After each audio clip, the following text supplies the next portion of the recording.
Amplitude scaling in discrete time signal. Consider a signal x of n that is fed into an amplifier with a gain 3. So now your output becomes y of n is equal to thrice than the original signal. X of n is the original signal, y of n is the output. But when we say that it has been fed into an amplifier of gain 3, it increases by 3. Now consider its signal. This is your original signal.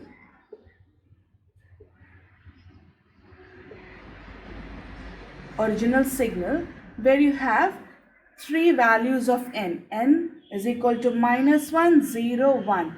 In all three places the amplitude is 1. So there is no confusion. In all three places the amplitude is 1. Now let's see two of its own kind. Now here you have yn is equal to, the output is twice that of the input. Twice that of the input. So when we say amplitude scaling, we do nothing with the values of n. We only deal with the amplitude. So please mark the values of n. -1, 0, 1. Now check with the amplitude. It is twice. So 2 into the first instance, that is 1. So here it becomes 2. Again 2 into 1. So this is 2. Again 2 into 1. So this again becomes 2. Here we see there is no change in the n value, but the amplitude is doubled. This is called amplitude scaling. In the next example, the output is y of n is equal to -2x of n. When we say -2, that means the signal has been amplified in the opposite direction. Now again, the same value of n will be there, -1, 0 and 1. But the amplitude is doubled. So 1 into 2, that is 2. 1 into 2, 2, 1 into 2. But when we have a minus sign, it will come in the reverse direction. So the new signal will be in the opposite direction.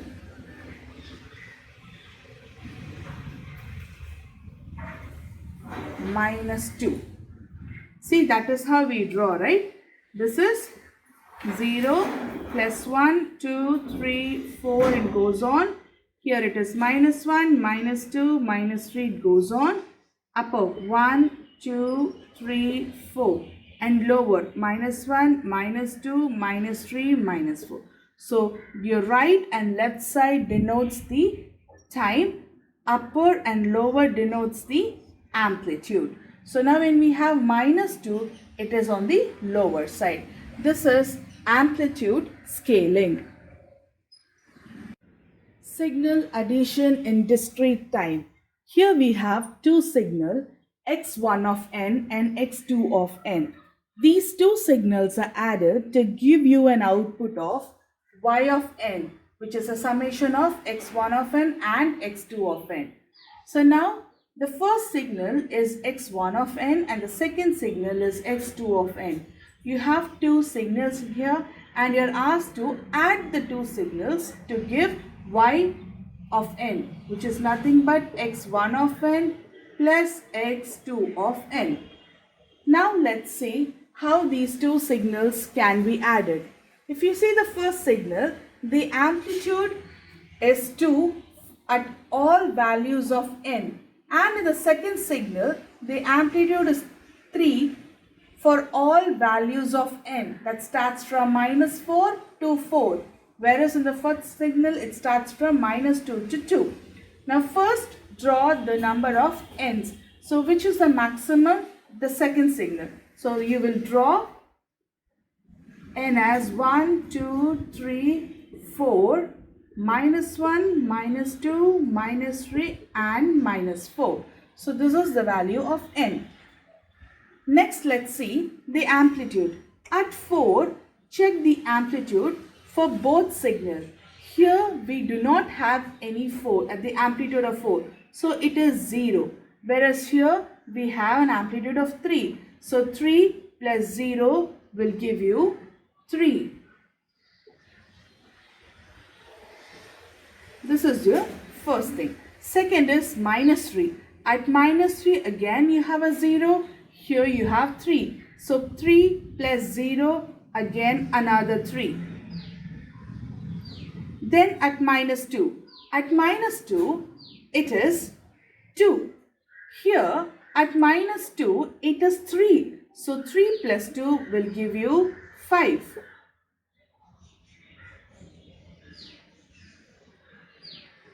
At minus 1. At minus 1, here it is 2. Here it is 3. So again, you will get 5. Similarly, for the right hand side, when n is equal to 0, you have it 3 and again, 2 and here 3. So 3 plus 2, 5. For 1 again 5. For 2 again 5.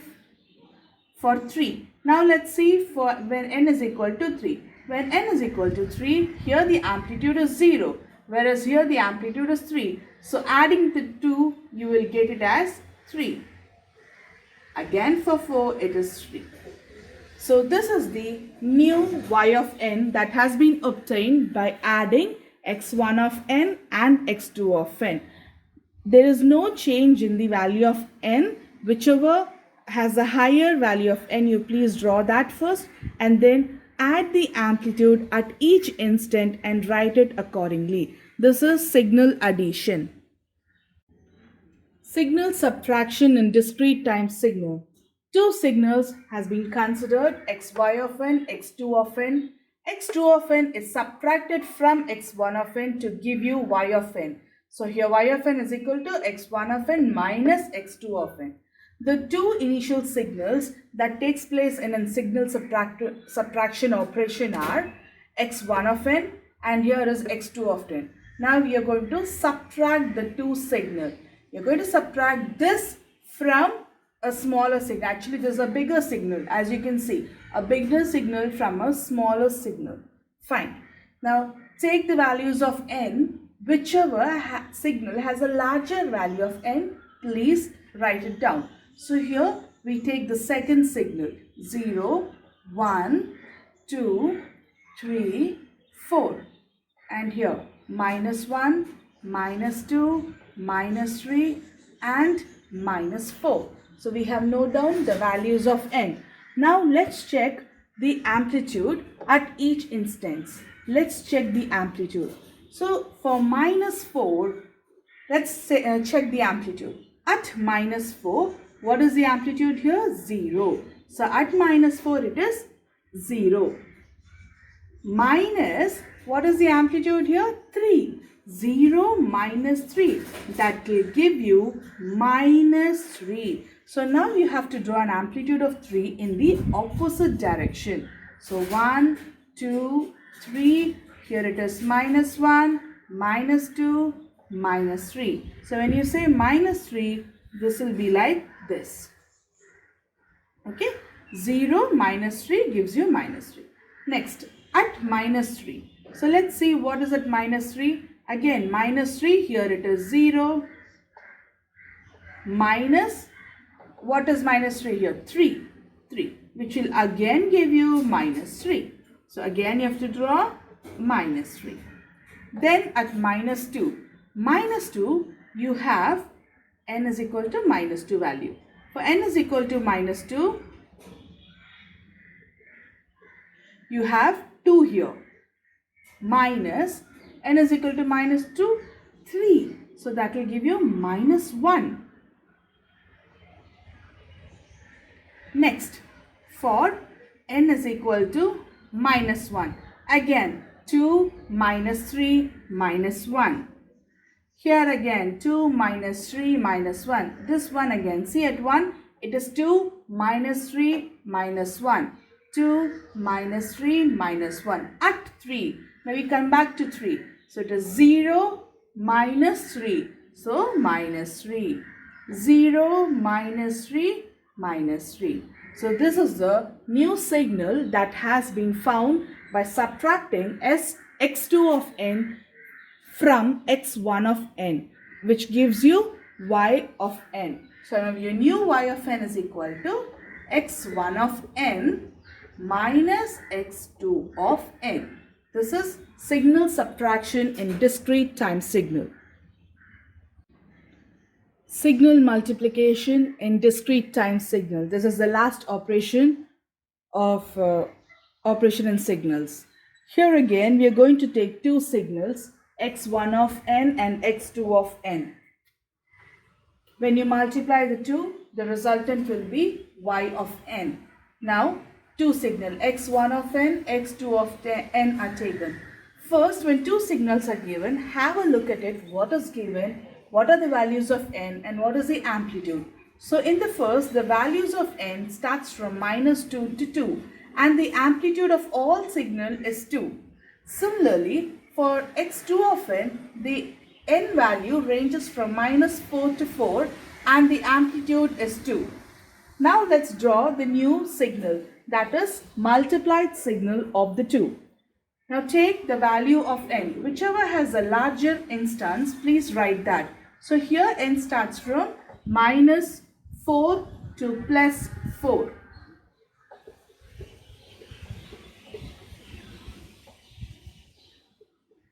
And write the amplitude 1, 2, 3 and 4.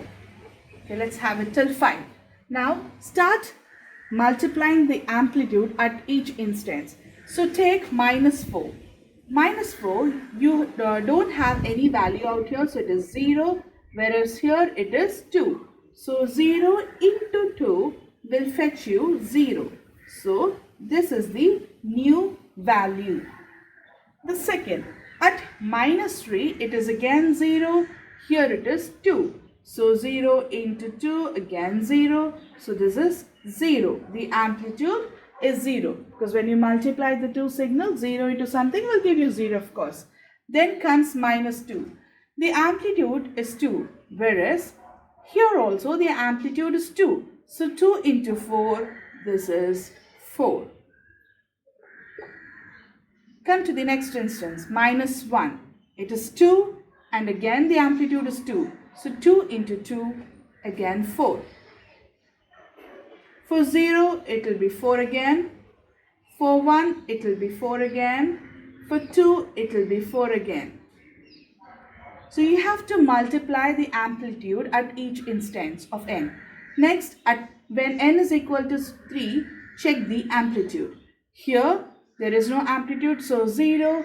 Here you have 2. So 0 into 2, again 0. And it will be the same for the fourth instance. Okay, so this is the new signal that has been obtained by multiplying x1 of n and x2 of n. This is called signal multiplication in discrete time signal.